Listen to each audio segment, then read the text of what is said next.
আমাদের নবদ্বীপ যাত্রা শুরু হলো পশ্চিমবঙ্গের মুর্শিদাবাদ জেলার ওমরপুর স্থিত মহাত্মা গান্ধী একাডেমিক ইনস্টিটিউট থেকে। 15ই আগস্ট সকালবেলা আমাদের যাত্রা শুরু হলো। সকাল 7:50 আমরা জঙ্গিপুর রোড স্টেশন থেকে ট্রেন ধরে নবদ্বীপ ধাম পৌঁছলাম। এখন রয়েছি আমরা স্টেশনে, জাস্ট ট্রেন আসলো, আমরা ট্রেনে উঠলাম। টিকিট মূল্য ছিল প্রত্যেকজন 65 rupee. Malda to Howrah intercity express ট্রেনে করে আমরা নবদ্বীপ ধাম গিয়ে পৌঁছলাম সকাল 10:30।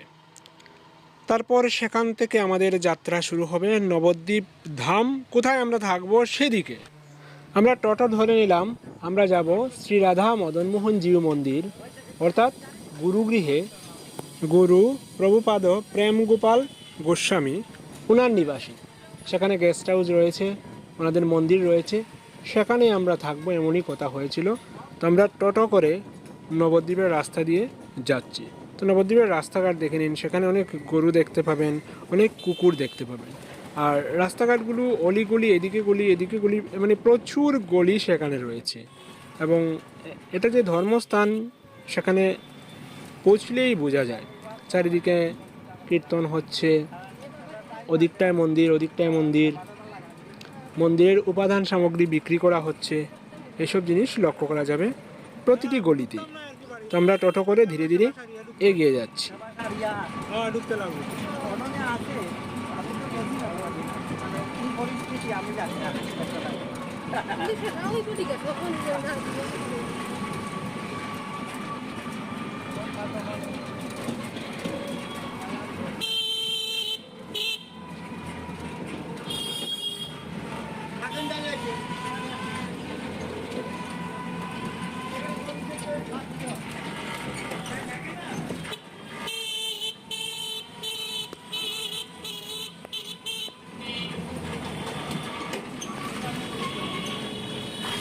তোমরা ওই মন্দিরে থাকবা নাকি? মদন মোহনে থাকবা? আমার গুরুদেবের বাড়ি। গুরুদেব মন্দির, আচ্ছা।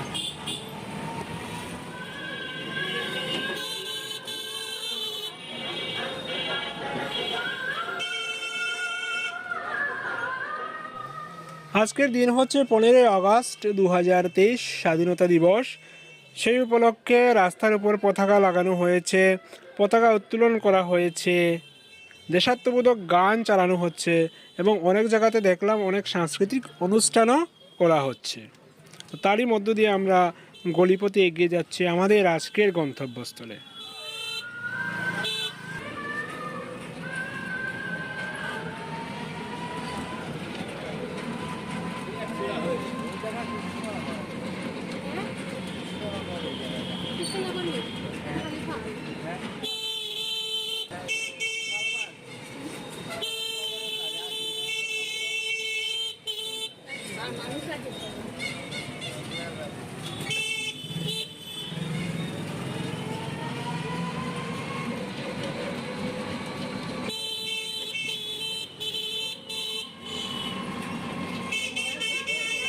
আরতি ভবন, আমি মোড়ে মাথায় দাঁড়াচ্ছি, এখন খুব জ্যাম। আর যদি সামনে যেতে পারি, ওই যে সোজা আরতি ভবন দেখা যাচ্ছে তো?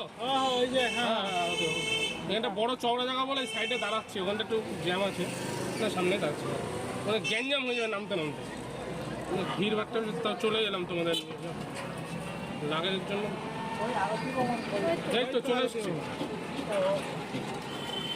আরে ওইসব নিয়ে চিন্তা করতে হবে না। পাশে এই তো মদন মোহন, পাশে পাশে পাশে পাশে মদনমোহন। ওই যে ওইটা ওইটা। নবদ্বীপের রাস্তাঘাট বা গলি যেগুলো, সেগুলো খুবই পরিষ্কার পরিচ্ছন্ন। এবং আমরা এসে পৌঁছলাম আমাদের গন্তব্যে শ্রী রাধা মদনমোহন জিউ মন্দিরে। মন্দিরের ভেতরে নিত্যানন্দ প্রভুর বংশধর বর্তমানে যারা রয়েছেন, যারা গুরু রয়েছেন, সবার নামের একটা তালিকা রয়েছে, সেটা আমরা দেখলাম, মন্দির দর্শন করলাম।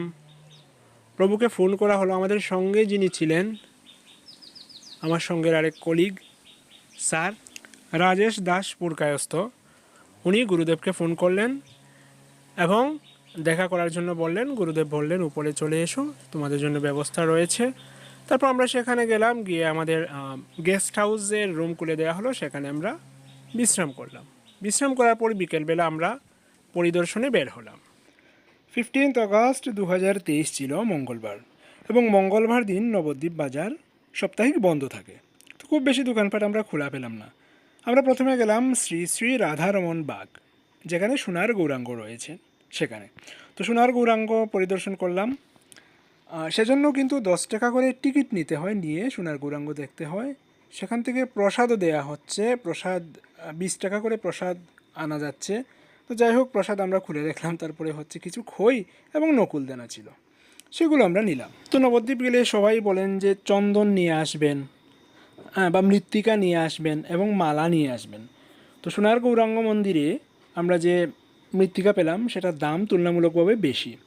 তো আপনারা যদি জিনিস আনতে চান তাহলে সোনার গৌরাঙ্গ মন্দিরের সম্মুখে যে দোকান রয়েছে সেখান থেকে না কিনলেও হবে। তুলনামূলকভাবে সেটার দাম কিন্তু অনেক বেশি। আমরা মৃত্তিকা নিয়েছিলাম প্রতিটা 10 টাকা করে। পরবর্তীতে অন্যখানে গিয়ে দেখলাম যে প্রতিটা 5 টাকা করে পাওয়া যাচ্ছে, বা কোনো কোনো 3টা 10 টাকায় বিক্রি করা হচ্ছে। তো সেখান থেকে আমরা খুব বেশি জিনিস নিয়ে অল্প জিনিস নিলাম। তারপর বাইরে থেকে আমরা বেশি জিনিস কিনেছিলাম, সেটা অ্যাভয়েড করাই ভালো। তারপর সেখান থেকে বের হয়ে আমরা ধীরে ধীরে এগিয়ে গেলাম শ্রী শ্রী বলদেব জিউ মন্দিরে। শ্রী শ্রী বলদেব জিউ মন্দির পরিদর্শন করে তারপর আমরা গেলাম শ্রীধাম নবদ্বীপ। শ্রীধাম পরিদর্শন করলাম। তারপর আমরা আরও এগিয়ে গেলাম। ধীরে ধীরে আমরা গিয়ে পৌঁছলাম জগাইমাদাই উদ্ধার মন্দির। সেখানে অনেক কিছু দেখার রয়েছে। তো জগাইমাদাই উদ্ধার মন্দিরে কিন্তু ঢুকতে গেলে 5 টাকা করে দিয়ে তারপর ঢুকতে হয়। ভেতরে দর্শনীয় স্থানগুলি স্ক্রিনের মধ্যে দেখানো হয়েছে, আপনারা এক্ষুনি দেখতে পেলেন। এখানে একটা জিনিস উল্লেখ করতে হয় যে শ্রী শ্রী জগাইমাদাই উদ্ধার মন্দির পশ্চিমবঙ্গ হেরিটেজ কমিশন দ্বারা ঐতিহ্যশালী সম্পদ রূপে ঘোষিত করা হয়েছিল 2020 সালে। সেটা একটা সংরক্ষিত স্থান বর্তমানে। ভেতরে ফটোগ্রাফি নিষিদ্ধ ছিল না, আপনারা ভেতরেও ফটো তুলতে পারবেন, আমরাও তুললাম, এবং মন্দিরের গেটের সামনেও আমরা ফটো উঠলাম। তারপর আমরা গেলাম যুগপীঠ শ্রী শ্রী শ্রীবাস অঙ্গন মন্দিরে। সেখানে গিয়ে দেখলাম কীর্তন চলছে এবং অনেক পুণ্যার্থীরা বসে বসে শুনছেন। সেখানে গৌরাঙ্গ মহাপ্রভুর নিজ হস্তে রূপিত কুলবৃক্ষ ছিল, সেটাও আমরা দর্শন করলাম। আমাদের গ্রুপের সবাই ফটো উঠলাম।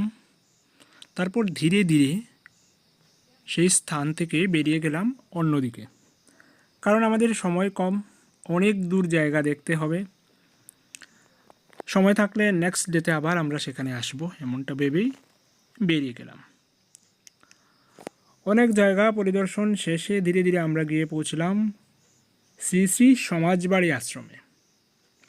সমাজবাড়ি আশ্রম, যেখানে গৌরাঙ্গ মহাপ্রভু বাজ পড়ে একটা ছেলের মৃত্যু হয়েছিল, তার প্রাণ ফিরিয়ে দিয়েছিলেন।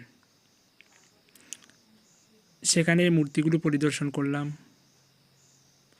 সেখানে আতিথেয়তার ব্যবস্থা রয়েছে, পেইং গেস্টের ব্যবস্থা রয়েছে। আমাদেরকে জিজ্ঞেস করা হয়েছিল আমরা কোথা থেকে গিয়েছি, কোথায় থাকছি। যদি থাকার ব্যবস্থা না থাকে ওনাদের এখানে আমরা থাকতে পারবো। প্রতিদিনের জন্য থাকার খরচ হচ্ছে 300 টাকা, এবং সেখান থেকে আমরা প্রসাদও নিয়ে আসতে পারবো। দুপুরবেলা খাবার খেতে পারবো কুপন সংগ্রহ করে। সমাজবাড়ি আশ্রমের ক্ষেত্রফল অনেক বড়, অনেক জায়গা জুড়ে রয়েছে, সেটা পরিবেশটাও মনোরম। সমাজবাড়ি আশ্রমে অনেকক্ষণ আমরা বসলাম। তারপর সেখান থেকে ধীরে ধীরে এগিয়ে গেলাম ভারত সেবাশ্রম সংঘের দিকে। ভারত সেবাশ্রম সংঘের পাশেই একটা হোটেলে আমরা রাতের খাবার সেরে নিলাম। তারপর ধীরে ধীরে হেঁটে অন্যান্য যে জায়গাগুলো রয়েছে দর্শনীয়, সেগুলো দেখে দেখে আমরা পৌঁছলাম আমাদের গন্তব্যস্থলে, অর্থাৎ আমরা যেখান থেকে যাত্রা শুরু করেছিলাম আজকে সেখানে। তো আমাদের কালকের প্ল্যান হচ্ছে আমরা যাব মায়াপুর। নৌকা করে বা লঞ্চ করে নদীপথে আমরা 5 মিনিটের মধ্যেই কিন্তু মায়াপুর পৌঁছতে পারবো।